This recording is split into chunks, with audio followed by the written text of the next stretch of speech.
Hey, Jim Wina here, and this is my Lake Eufaula recap on the Tacklewarehouse Pro Circuit. So I finished 85th place out of 160. First day, 3 fish for 413. Second day, 5 fish for 1310. So yes, another comeback.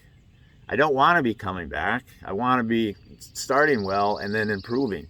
But it was another big comeback, just like on Smith Lake, but not quite. That Smith Lake was really dramatic comeback. This one was still a solid comeback, which could have been better.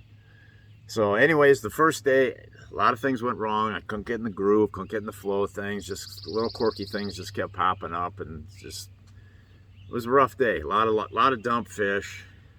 Easily could have had the limit. I had the bites. I have the limit. The second day, most everything went right, but not everything.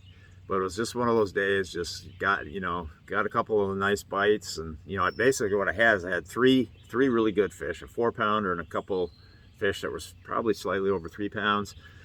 And then to go with those 3 good ones, then I had like 2 small ones, which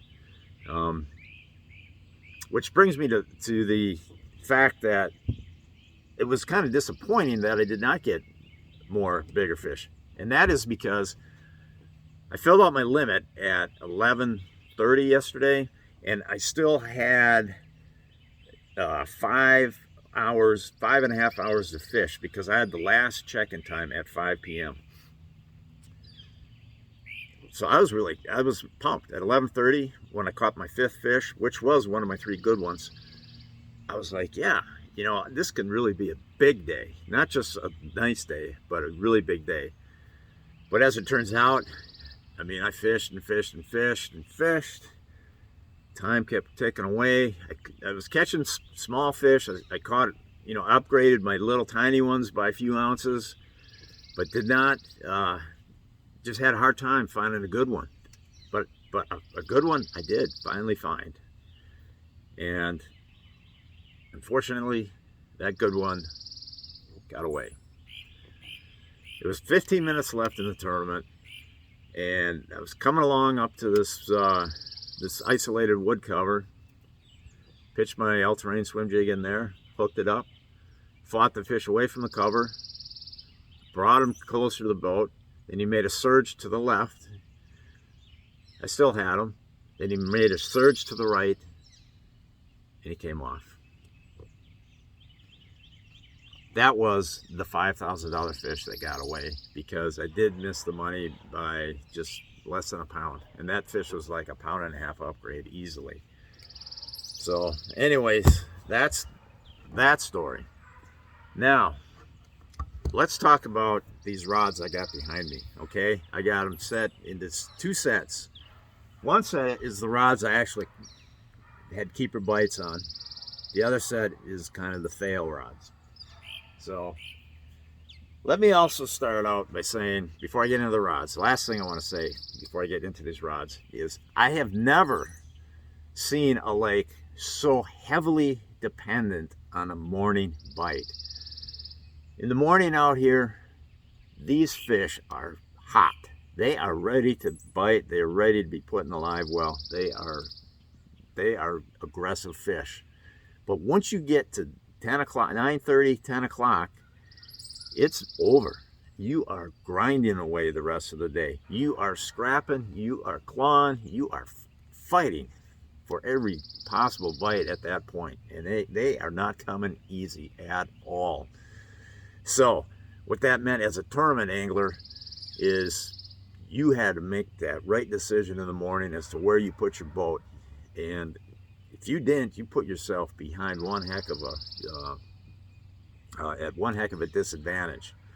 Fortunately, I felt like I put myself in the right places early in the morning, especially the first morning. However, just didn't hook the fish, or hooked them and they got away. So anyways, enough on that. Let's talk about the rods behind me. First is going to be the group that actually caught fish, or at least generated some bites.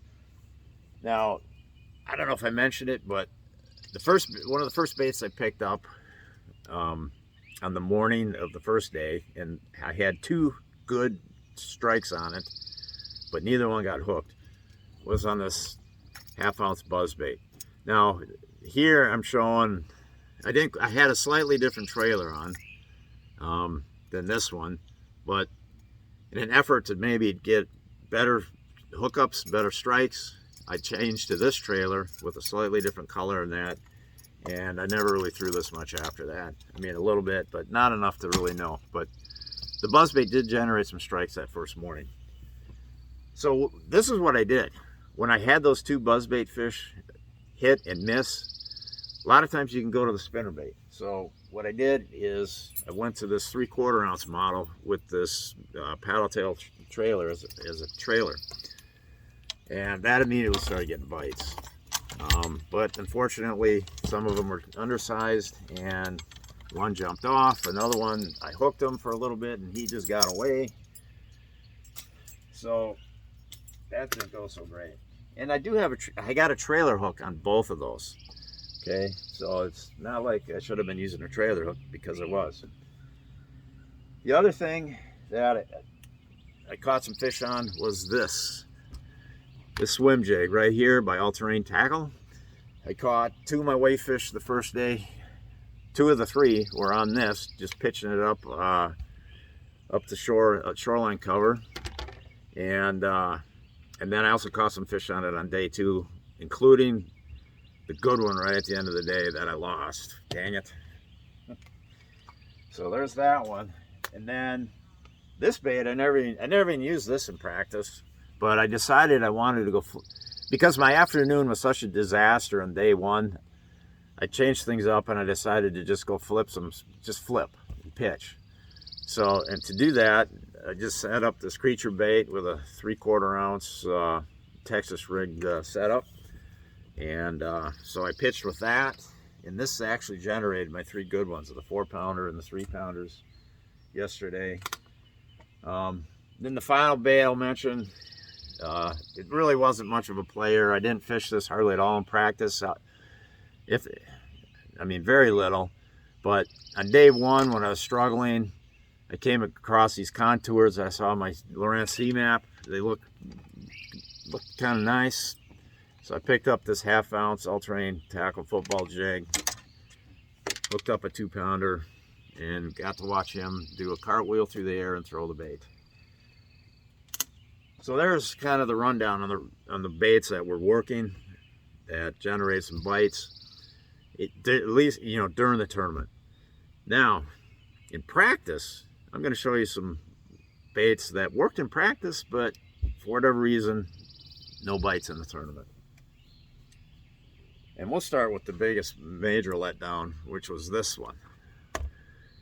That's a swimming toad, the horny toad.